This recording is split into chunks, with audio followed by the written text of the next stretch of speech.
What's up guys, it's me Jeremy. The playstyle of building damage on a support is starting to gain a little bit of popularity, and I used to think playing support like this was pretty bad, but with the new AP item changes, it's definitely not overpowered, but it is kind of good, and I do think it is a little bit underrated, and it's definitely a super fun way to play support. Let's get started. So the main reason that this playstyle of building a Sightstone and then transitioning into a damage build of AP items is starting to gain a lot of popularity is due to the new AP items that came out in patch 5.13. With the addition of items like the new Rylai's and Liandry's and others, supports can get some meaningful utility from just a single AP item. As well, the cheaper parts to build make it much easier to pick up, say, a needlessly large rod after a back, so you can get some power a lot earlier and start snowballing a lot faster, especially since you don't often back with too much gold, since you're a support, even if you win a fight. So the change to make the parts of major items cheaper was actually a pretty big buff to this support playstyle.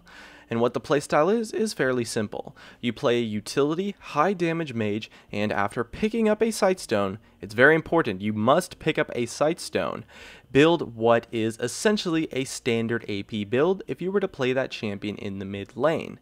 Things like Cassiopeia, Brand, and Vel'Koz support are among my favorites to build in this way, but you also have loads of other options too.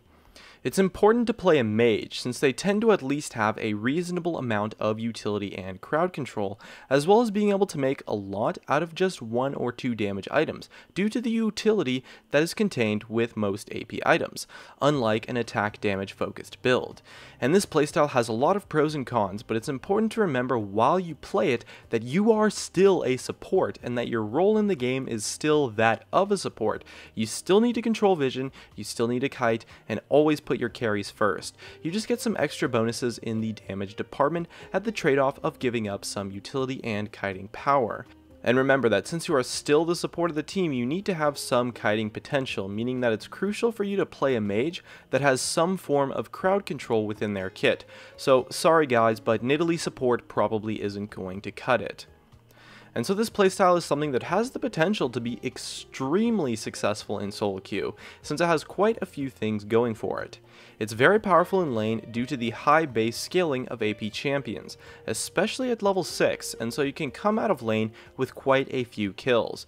And it also snowballs extremely hard since you're building damage, so any gold that you get from a lead will give you an awesome boost in power, and if you pick up a few kills you can become a secondary AP carry for your team and become a very real damage threat.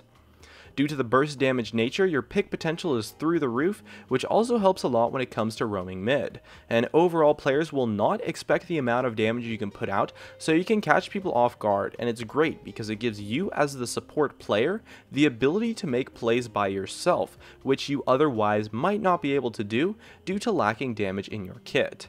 And not to mention, building damage from the support role can be a super fun way to play the game, since the extra damage can bring some added excitement, and it's great to try out if you are the kind of person who thinks that support is fairly boring. And on the other hand, this playstyle is quite poor for competitive play, and does tend to have a few exploitable weaknesses. The main reason being that it can be tough to perform the role of a traditional support that your team might want you to. Your kiting ability won't be as good as a normal support champion, and your damage focused build might lack some key utility items that your team might desperately need to counterplay your opponents, such as a Locket, a Righteous Glory, or a Mikael's Crucible. As well, you'll be super squishy, which makes it easier to punish mistakes that you will make and makes your initiations quite poor, and so overall the playstyle has a hard time fitting legitimate team compositions and can be a little bit lackluster when behind.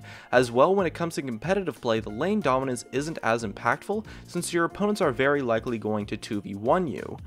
However, a lot of these things, apart from the lack of utility items, won't be that relevant at all in solo queue since they require some solid team play to make use of. As long as you control vision, performing the role of a support in solo queue isn't as needed, since your team likely won't take advantage of the strengths that a support playstyle often brings.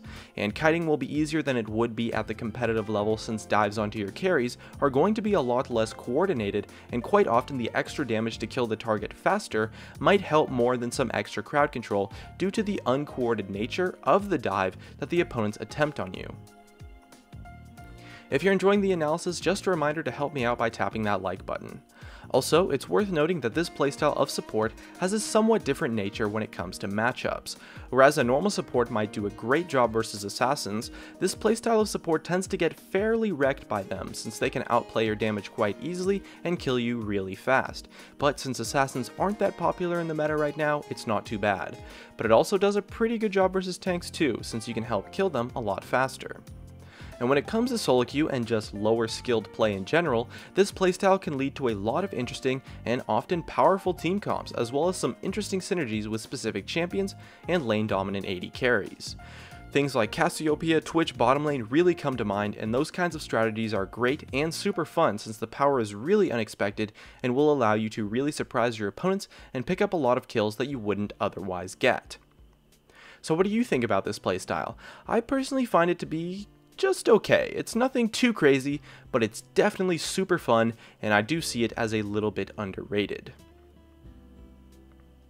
And that just about wraps it up. If you enjoyed the video, make sure to tap that like button to help me out, as well as you could subscribe for some more awesome content in the future.